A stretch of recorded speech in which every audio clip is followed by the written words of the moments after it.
누가복음 16장 19절부터 마지막 절까지 교독하겠습니다. 19절 제가 먼저 읽을게요.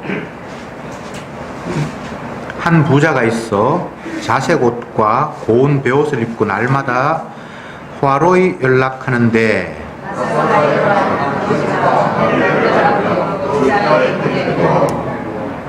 부자의 상에서 떨어지는 것으로 배불리려 하며 심지어 개들이 와서 그 헌대를 할더라.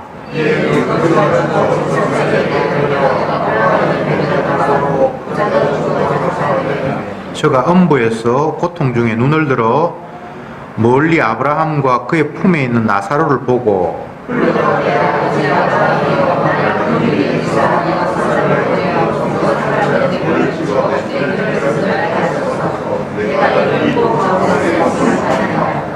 아브라함이 가로되 예 너는 살았을 때에 네 좋은 것을 받았고 나사로는 고난을 받았으니 이것을 기억하라. 이제 저는 여기서 위로를 받고 너는 고민을 받느니라.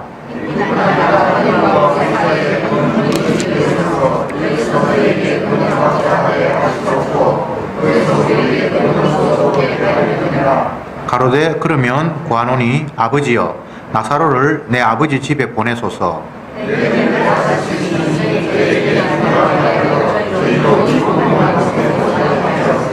아브라함이 가로되 저희에게 모세와 선자들이 있으니 그들에게 들을지니라.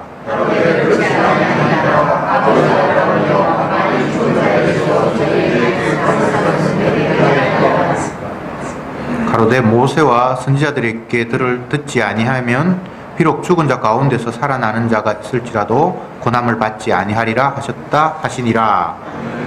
아멘. 우리가 방금 교독한 내용들은 흔히 거지 나사로 비유다 이렇게 칭하는데 그건 좀 적당하지 않은 것 같습니다. 본문의 내용은 거지 나사로에게 초점이 있는 것이 아니라 부자 이야기를 하고 있습니다. 물론 뭐 두 가지 다 이야기가 되어 있으니까 무엇 하나를 이야기하는 게 적당하지 않다라고 할 수도 있지만 앞에 본문과 연결해서 이 본문을 생각해 볼 때에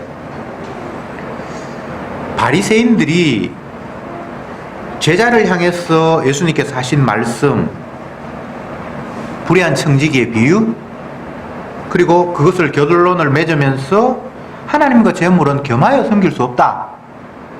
이 이야기를 바리새인들이 듣고는 비웃었죠. 왜 비웃습니까? 굳이 하나님과 재물을 떼어놓을 이유가 없다는 거예요. 구약의 말씀에 의하면 하나님 말씀에 순종하면 떡반죽이 복을 받고 뭐 집안이 다 복을 받는다고 했는데 당시 바리새인들은 지위도 높았고 또 하나님 말씀에 순종한다고 자기 나름대로 노력을 했고 구제도 하고 뭐 기도도 하고 금식도 하고 사람들에게도 존경도 받고 그래서 또 경제적으로도 어느 정도 다른 평균적인 사람들보다는 자기들이 잘 살았을 거란 말이죠. 그런데 하나님이 재물과 하나님을 겸하여 섬길 수 없다라고 이야기함으로 말미암아 그들의 생각에 충격을 주었죠. 그러니까 충격을 들으면서 다시 생각해 보면 좋을 것 같은데 놀고 있네 라는 식으로 예수님을 비웃었단 말이죠. 그러니까 예수님이 한 걸음 더 나아가서 오늘 부자 이야기를 하신 거예요. 어떤 부자가 고급 옷, 뭐 자색 옷을 입고 뭐 여름 같으면 삼배 옷을 입고 또 너무 잘 사니까 날마다 그 집에서 잔치를 열고 전혀 어려움 없이 풍족하게 살았는데 그 집 앞에 나사로라는 거지가 와서 날마다 부잣집에서 넘쳐나는 남은 찌끄레기들을 얻어 먹으려고 그렇게 사는 사람이 있었는데 심지어는 그 거지 나사로는 몸에 온 만신창에 병이 들어서 개들이 그 상처를 막 핥아대는 그런 지경에 있었다. 그런데 그 거지 나사로가 죽어서 천국의 아브라함의 품에 안겼다. 그 후에 이 부자도 죽었는데 그는 지옥불에 떨어졌다. 요 이야기 지금 바리새인들이라고 하는 이야기예요. 바리새인은 거지 나사로가 어떻게 됐든 그게 관심이 없고, 그렇게 주님 앞에 복받아서 이 세상에 잘 살고 화롭게 살았는 그가 지옥 갔다라는 이야기에 지금 덜컥 겁이 나는 거예요. 지금 이 이야기는 바리새인들 들으라고 하는 이야기예요. 그런데 우리가 다 바리새인이에요. 주님이 바리새인을 공격할 때에 이 땅에 있는 모든 인간들은 다 바리새인입니다. 나는 이 사람처럼 지위가 높지 않아. 나는 이 사람처럼 그렇게 열심히 하나님 말씀에 순종하면서 산 적도 없어. 경제적으로 나는 가난해. 그러니까 나는 바리새인이 아니야 라고 말하겠지만, 주님은 하나님과 재물을 겸하여 섬길 수 없다 라고 말씀하심으로 말미암아 너희들은 다 재물을 좋아하는 자잖아 라고 모든 인간들을 향해서 주님이 말씀을 하시는 겁니다. 그러니까 지금 이 이야기가 우리들에게 들려주시는 이야기예요. 천국을, 지옥을 생각하기 이전에 당장 현실에서 발 딛고 사는 이 땅에서의 관계가 우리에게는 크게 와닿고, 또 이 땅을 생각해 볼 때에 가난보다는 부가 좋고, 질병보다는 건강이 좋고, 눈물을 흘리는 것보다는 하하 웃는 게 좋은 거예요. 그래서 그 좋은 것을 어떻게 하면 얻을까를 생각해 보니까 하나님 앞에 순종해서 복 받으면 그런 행복한 생활을 할 수 있을 것이라는 생각을 누구나 다 하게 되는 거예요.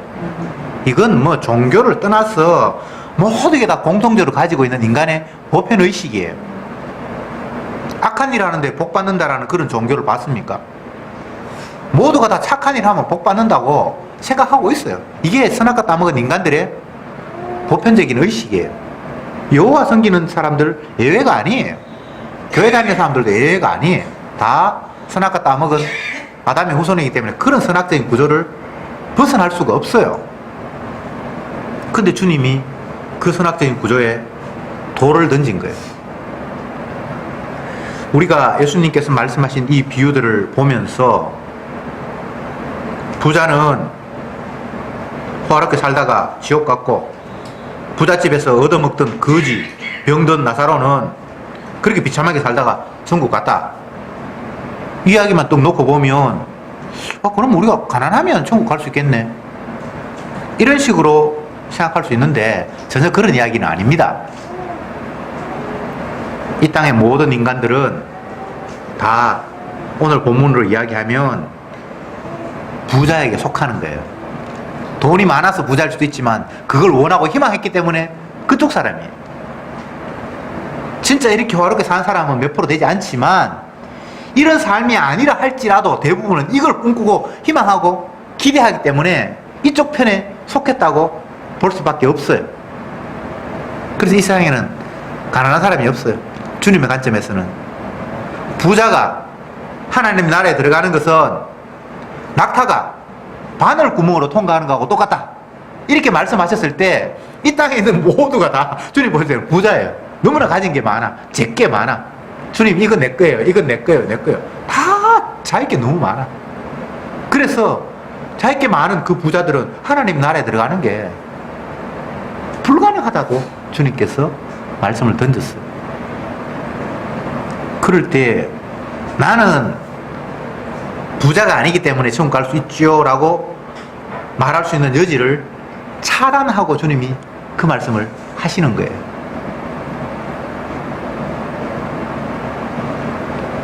진짜 은혜가 오면 내가 불신자라는 사실이 깨달아져요.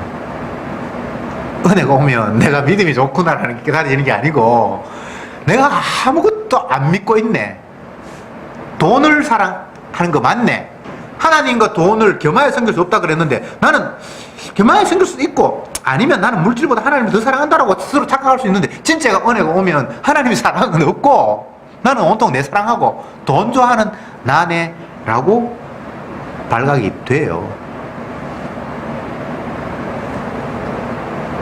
이 이야기를 룻기와 접목시켜보면 마라가, 나오미가 마라로 전능하신 하나님 개입하심으로 말미암아 만들어지는 이 상황, 이게 은혜예요.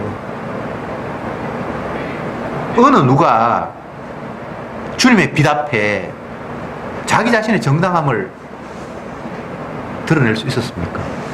그럴 수 없어요. 화로다 나여 망하게 되었다.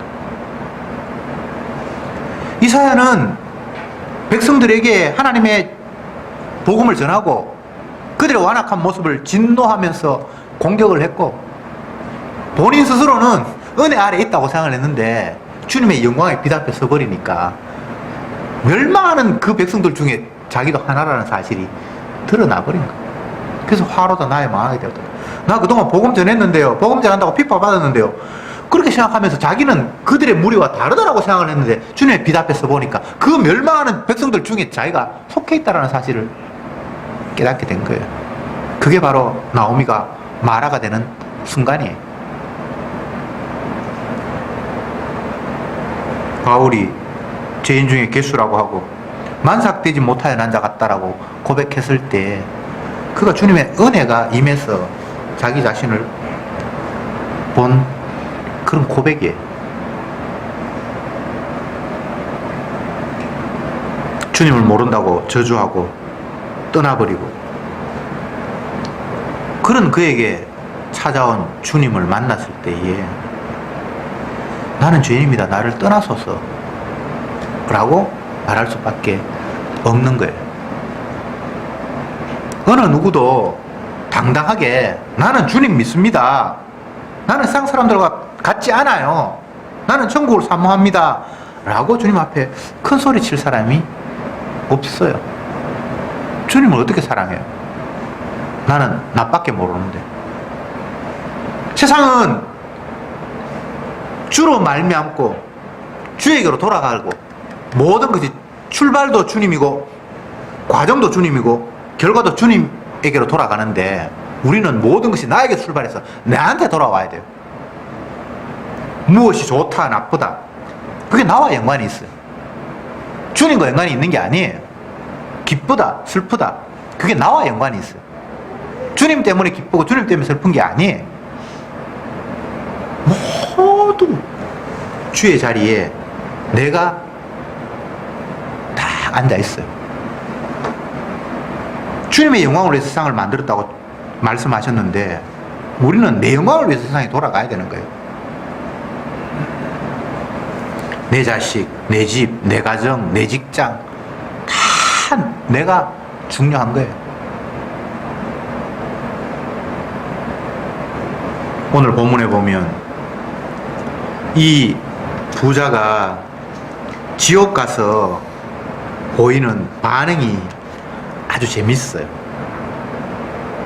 처음에는 지옥에서 고통을 받으면서 힘들어 하는데 위를 쳐다보니까 자기 집에서 밥 얻어먹던 거지가 천국에 아브라함 품에 앉아서 너무나 평안한 거예요.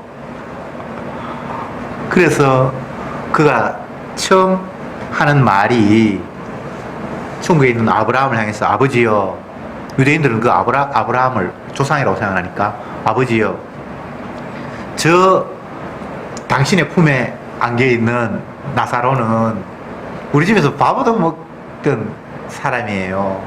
내한테 도움을 많이 받았어요. 그러니까 그를 통해서 나에게 물 한 모금이라도 좀 주게 해주세요. 이 이야기 속에는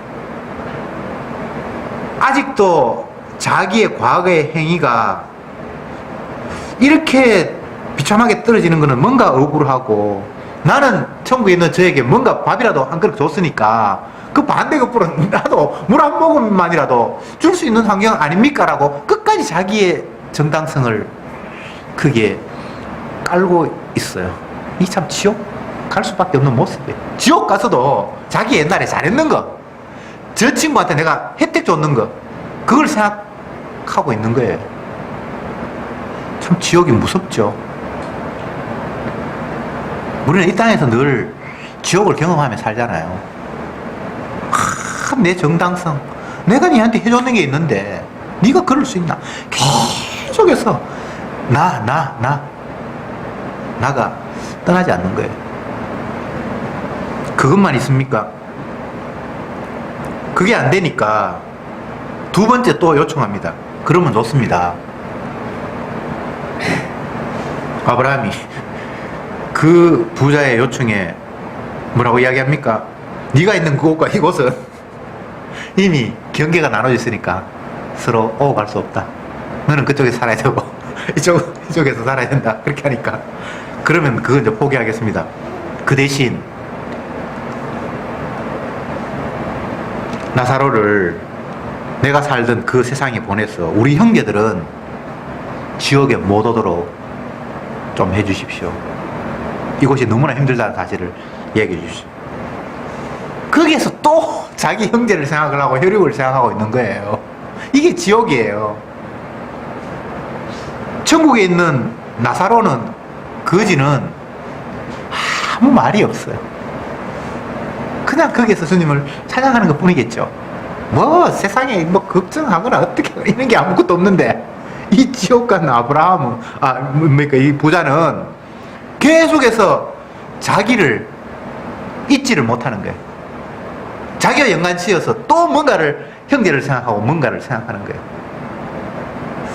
이렇게 이야기를 듣고 보니까 우리는 부자의 마음처럼 그렇게 살아가지 않나요? 다 나와 연관해서 그거 염려하고 걱정하고 그러면 안 된다 그러고 그 환경 바꾸려고 그러고. 그런데 정작 성도는 나에게 관심을 갖는 것이 아니라 주님의 일하심에 끌려다니면서 찬송하는 거예요. 아, 주님이 약속을 하셨는데 그 약속이 이런 식으로 이루어져 가는구나. 룻기를 바라보면서 주님께서 그 가정을, 자기 택한 백성을 살리시는데 인간적으로는 불가능한데 이런 방법을 통해서 주님은 그 가문을 이어가시네. 참 주님은 언약하신 분이고 그 언약대로 이루시는 전능한 하나님 맞구나. 내 처지가 이렇다 저렇다 바뀌었다, 그 이야기가 아니라 내 중심으로 뭔가를 판단하고 평가하고 하는 것이 아니라 주님이 말씀하셨는데 그 말씀이 이런 식으로 성취되어 가는구나라는 곳에 초점이 맞추어져 있는 거예요. 이것을 갈라디아서 1장에서는 3장 1장입니까? 3장 1절입니까? 십자가가 너희 눈에 밝히 보이거늘 누가 너희를 꾀드냐, 이렇게 바울은 표현을 했어요. 십자가가 밝히 보이면 더 이상 다른 나라는 것이 어떻다라는 것에 관심이 없어요. 주님이 자기 언약대로 이루어 가시는 모습이 이런 모습이구나에 황홀해서 마치 우물가의 여인이 주님께 주시는 세상으로 맛볼 수 없는 생수를 맛봄으로 말미암아 모든 자기 자신을 다 잃어버린, 그 전에는 내가 부끄럽고 나를 손짓하는 것이 싫고 그래서 사람 피해 다니면서 내 생존을 책임졌던 그 모습에서 주님을 만나고 나니까, 진짜 주님의 평강이 오고 나니까 내가 부끄럽고 뭐 이런 자체가 아예 다 사라져 버렸어요. 이게 십자가가 너희 눈에 밝히 보이거늘 이런 상황인 거예요. 여러분, 우리가 믿는 주님은, 천지 만물을 지으신 주님은 나 개인을 이렇게 하고 저렇게 하는 일에 뭔가를 관심을 가지면서 약속을 던진 적이 없습니다. 온전히 자기 자신의 주되심을 드러내는 일에 우리를 활용하고 계세요. 예수님은 주고 그분은 주인이고 우리는 종이에요. 세상은 모두가 다 주인의 것이지 종의 소유는 없어요. 주인이 시키시는 일에 종은 따를 뿐이지 종의 개인적인 의견이나 목표나 목적은 있을 수 없는 구조예요. 그런데 우리는 이 사실을 계속해서 놓치고 있는 거예요. 말은 주여 주여 하면서 내가 종이라고 고백하면서 나도 모르게 주님을 종으로 부리려고 하고 있어. 안 그런 사람이 없어요. 기도하는데 그 내용이 보니까 주님을 종으로 지금 내 원하는 대로 좀 이루어 달라고 명령을, 신호를 계속해서 보내는 거예요. 어떤 사람은 압박까지 하면서, 금식을 하면서 내 요거 안 들어주면 바꾸는 거예요. 마치 아이들이 때를 쓰면서 엄마한테 밥 안 먹고 시위하는 것처럼. 이걸 벗어날 수가 없어요. 그러니까 기도해도 죄고 무엇을 해도 죄고 심지어 봉사하면서 헌금하면서 하나님을 위협하고 있다니까. 하나님 내 재산 이거 갖다 다 바칩니다. 이래도 안 들어줄 겁니까? 라고 압박을 넣는 그런 모습이 인간들의 행동 속에 다 스며 있어요. 사람에 따라 모양과 양상이 약간씩 다를 뿐이지만 하나님을 종으로 부리려고 하는 거예요. 이게 아브라함이 아니라 이 부자가 지옥 가서 하는 형태를 보세요. 거기서도 지금 자꾸 명령하고 있는 거예요. 나 저 친구한테 내 아는데 옛날에 나한테 많이 밥 얻어 먹었는데 물 한 방울 이거는 충분히 할 수 있잖아요 라고 지금 하늘을 향해서 지옥에서 명령하고 있는 거예요. 그거 안 된다고 하니까 그러면 저 나사로 빨리 살려서 얼굴을 아니까 걔가 천국 갔다 그러면 얼마나 우리 형제들이 깜짝 놀랄 거니까 삶을 바꿔서라도 지옥에 오지 말도록, 이 형님은 지옥 왔으니까 지옥 오지 말도록 빨리 그를 좀 살려 보내주시오. 계속 지옥에서 지금 주인 노릇하고 있다. 이번은 못 고치는 거예요. 이게 지옥 갈 일이라는 거예요. 주님은 지금 뭐 어떻게 해서 거지가 천국 갔는지 그 이야기에 초점이 있는 게 아니고 지옥 간 이 부자 지옥 가서도 지를 못 버리고 자기 중심이고 지가 명령하는, 지가 주가 되어 있는 이 모습, 이게 지옥 갈 모습이라고 주님은 말씀하고 있는 거예요. 딱 우리들 모습이죠. 나는 그 사람처럼 화롭게 옷 입은 적 없는데요, 날마다 연락할 수준은 안 됐는데요, 그런 이야기를 하면 안 됩니다. 이 사람의 마음이 내 가족 생각하고 내 고통 생각하고 거기에서 누구한테 명령해서 지금 오다를 계속해서 쏘고 있는 거예요. 제가 부자하고 같이 밥도 먹고 같이 어울리고 차도 마시고 한 적이 있는데 그분들의 평소의 습관이 자기도 모르게 툭 튀어나온 걸 봤어요. 찻집에 갔는데 그 일하는 뭐 알바하는 아이들, 야! 이리 와봐. 근데 그 사람들 그게 좀 자연스러운 것 같아요. 우리는 뭔가를 보통 요청해도 뭐 알바를 하든 말든 요즘 다들 성인이니까 존칭을 쓰는 게 기본적이잖아요. 애들 아니잖아요. 물론 뭐 우리 집 애보다 나이가 어릴 수는 있지만 다 뭐 20살 넘었고 일하는 사람들이 그런데 반말 안 하잖아요. 근데 그 사람들은 반말을, 물론 다 그런 건 아니에요.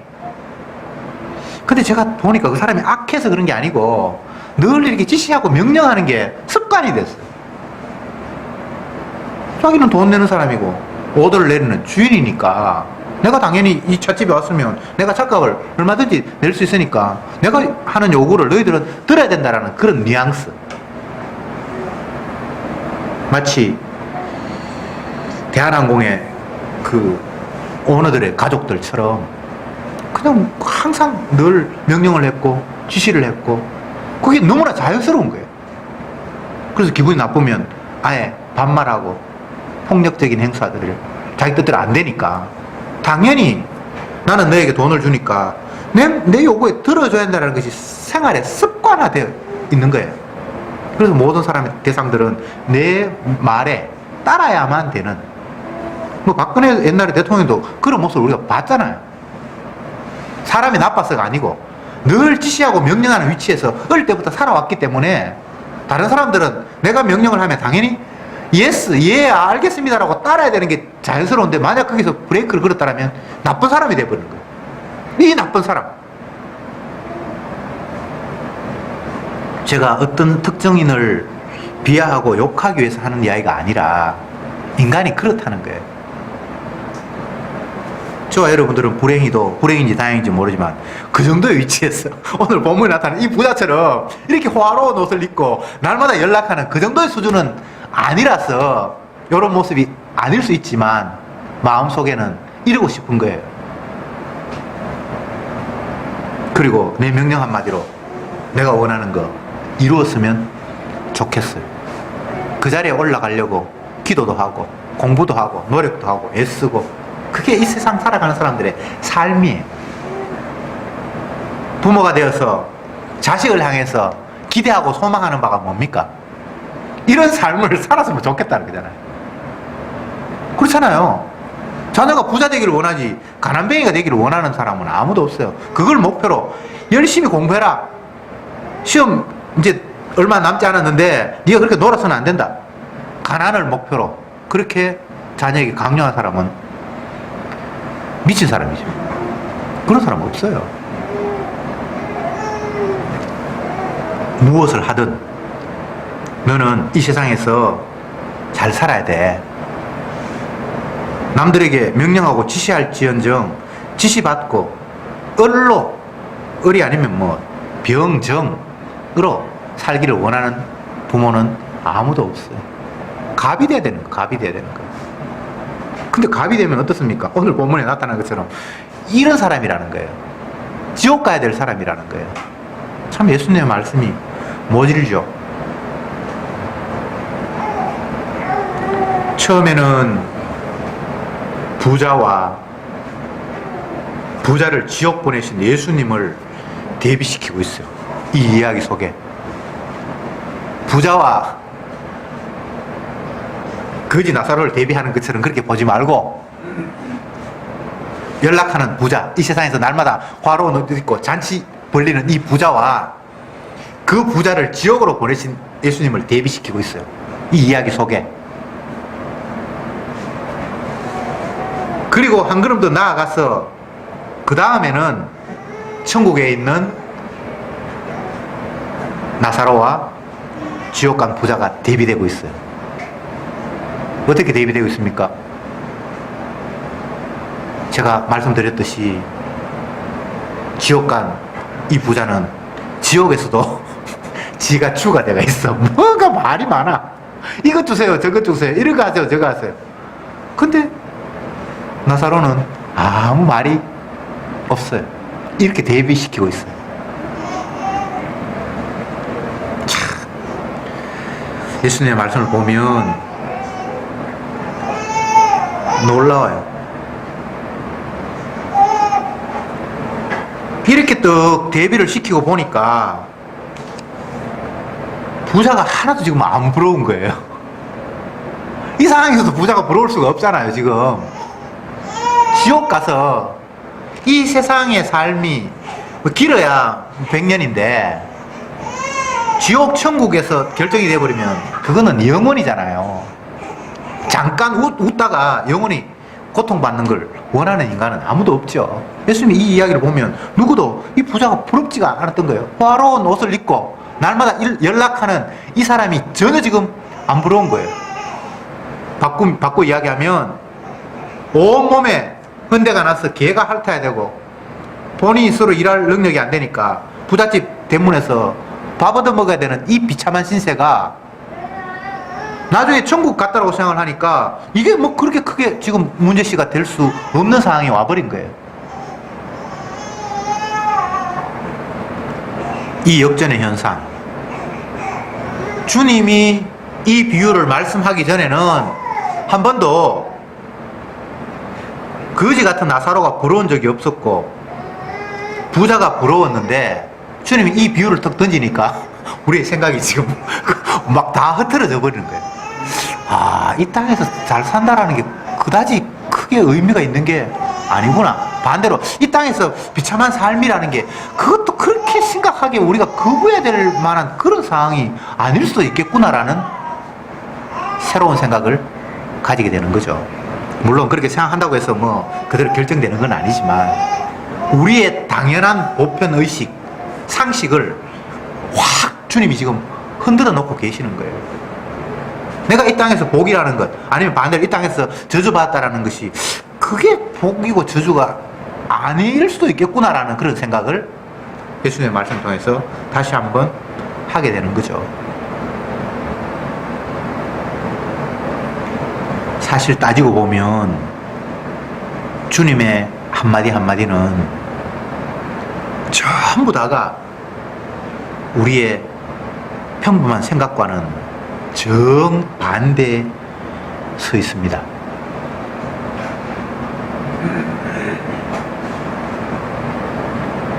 가난한 자는 복이 있나니 천국이 저희 것이며 굶주린 자는 복이 있나니 저희가 배부를 것이며. 완전히 우리의 생각과는 반대잖아요. 가난한 자가 복이 있어요? 애통하는 자가 복이 있어요? 아니지. 부자가 복이 있지. 웃는 자가 복이 있지. 애통하는 자가 어떻게 복이 있다고 우리는 생각할 수 있겠습니까? 주님이 정반대로 말씀을 하시는 거예요. 그 반대가 다른 의미가 아니라 우리가 얼마나 엉뚱한 것을 기대하고 소망하고 있는가를 보여주는 거예요. 내 마음이 얼마나 병들었는가를 주님이 지적하시는 거예요. 내가 좋은 게 좋은 게 아니에요. 뭣도 모르고 그게 좋은 것처럼, 마치 불나방이 죽는 줄도 모르고 환한 불빛을 향해서 뛰어가는 모습이 우리의 모습이라고 주님은 말씀해주고 있는 거예요. 내가 좋다고 생각하고 복이라고 생각하고 갖고 싶어 하는 그것이 나를 지옥으로 보내고 있는 불구덩이인데 우리는 그것도 모르고 그곳에 한 걸음 더 가까이 간 사람을 뒤에서 부러워하면서 나는 어떻게 하면 저곳에 가까이 갈 수 있을까를 안간힘을 쓰고 있는 모습인 것이 오늘 본문을 통해서 다시 한번 일깨워주고 있는 거예요.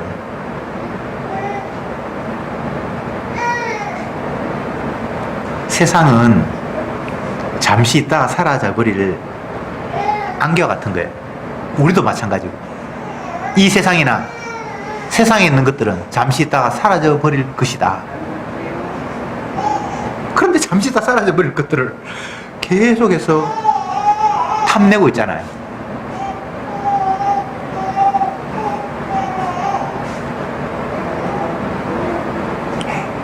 오늘 본문에서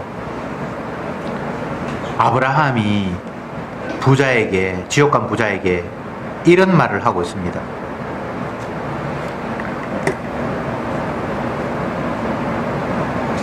25절에 아브라함이 가로되 예 너는 살았을 때에 네 좋은 것을 받았고 나사로는 고난을 받았으니 이것을 기억하라. 너는 세상에서 받을 거 다 받았잖아. 네 즐길 거 다 즐겼잖아. 근데 나사로는 어땠니? 고난을 받았잖아. 이런 이야기를 아브라함이 했어요.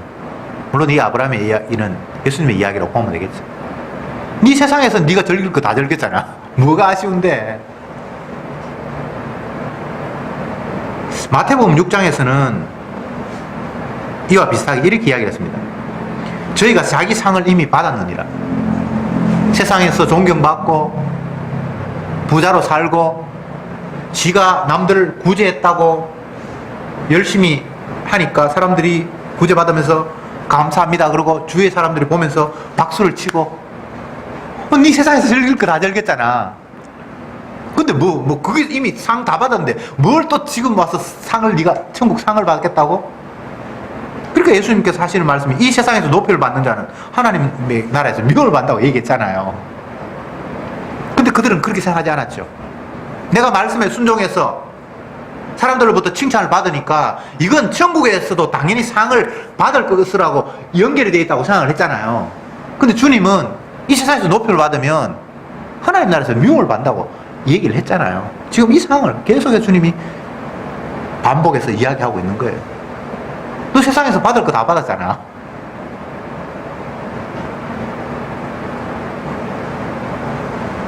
여러분, 주님이 우리에게 약속하신 것은 잠시 있다 이 땅에서 사라져버릴 세상에서 어떻게 사는 것을 약속한 적이 없어요. 예수님 뭐라고 얘기하셨습니까? 비유를 말씀하시면서 불의한 제물로 친구를 사귀라.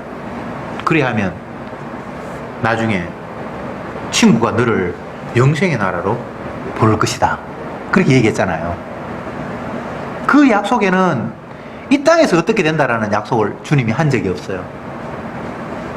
주님의 약속 가운데는 세상이 어쩌고저쩌고 그런 게 없어요. 근데 우리는 자꾸 이 땅에 관심을 갖는다니까? 왜 전혀 못 들어본 이야기를 새로 듣는 것처럼 그렇게 눈을 휘둥그리시는지 제가 모르겠는데 16장 앞절에 지난주에 말씀을 한번 봅시다. 9절에 내가 너희에게 말하노니 불의한 제물로 친구를 사귀라. 그리하면 없으실 때 저희가 영원한 처소로 너희를 영접하리라. 주님께서 이렇게 말씀하셨잖아요. 불의한 제물이라는 것은 이 땅에는 모든 게 다 불의한 거니까 우리가 가진 건 불의한 것밖에 없어요. 그것을 가지고 할 수 있는 게 많겠죠, 그죠? 근데 그런 거 하지 말고 친구를 사귀라는 거예요. 친구를. 예수님이 친구가 돼야 된다는 거죠. 그럴 때 그가 너를 영원한 처소로 인도하리. 이 땅의 약속이 아닙니다. 주님은 이 땅의 것을 우리에게 약속한 적이 없어요. 내가 너희를 위하여 처소를 예비하러 가노니 가서 처소를 예비하면 나 있는 곳에 너희도 있게 하리라. 이건 이 땅에서 뭔가를 약속하는 게 아니에요. 이 땅은 잠시 다 사라져버릴 임시적인 것에 지나지 않기 때문에. 여러분의 임시가 이제 얼마나 남은지 아무도 모르죠. 저도 모르고 여러분도 모르고. 그런데 임시예요. 지나간 거 생각해 보세요. 60년 사셨으면 지난 60년 생각해 보세요. 잠시지 뭐. 그렇잖아요. 그때 내가 많이 웃었어. 40대는 내가 고생했고 50대는 행복했고. 그거 잠시예요, 잠시. 웃어도 의미 없고 울어도 의미 없고.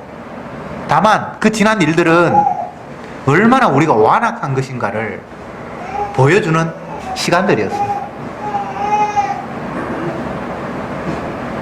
의인은 없나니 하나도 없다라는 사실을 확인시켜주는 시간들이었어요. 그러니까 더 이상 우리의 행위, 내가 어떻게 해서 이걸 칭찬받아서 하나님 앞에 인정받겠다라는 이런 등식이 전혀 성립이 되지 않는.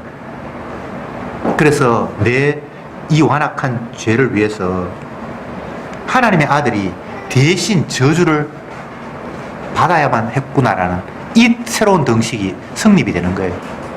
예수님 십자가에 못 박혀 죽으셨잖아요. 그 이유가 너무나 명백한 거예요. 내 죄 때문에. 이건 뭐 그냥 살짝 어떻게 씻어서 해결할 수 있는 그런 문제가 아니라 생명이 죽임 당해야만 될 만큼 완악한 내 모습. 예수님의 십자가를 통해서 내 모습이 그냥 그대로 비춰지는 거예요. 말씀을 맺겠습니다. 천국은 주님께서 자기 희생을 통해서 넣어준 사람만 들어가는 곳이에요.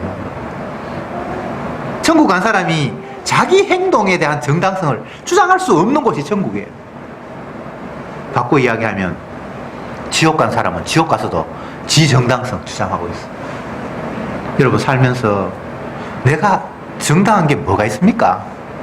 제발 주님 앞에 내 정당성 이야기하는 어리석은 자가 아니라 이 완악한 죄인을 위해서 주님이 십자가 지시지 않으면 안 되었다라는 사실을 날마다 확인할 수 있었으면 좋겠습니다. 기도합시다. 주님, 감사합니다. 주가 우리에게 들려주신 말씀은 그동안 우리가 얼마나 엉터리 없는 생각으로 진리를 삼았는지를 또 깨닫게 해주셨습니다.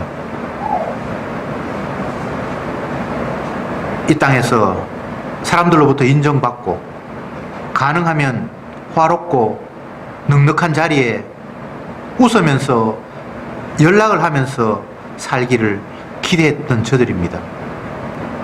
그런데 그것이 지옥 가야 할 죄인의 생각이라는 점을 오늘도 말씀을 통해서 확인했습니다. 제발 나를 주목하고 내가 행복해야 되겠다라는 그런 헛된 망상에서 벗어나게 주여 인도해 주옵소서.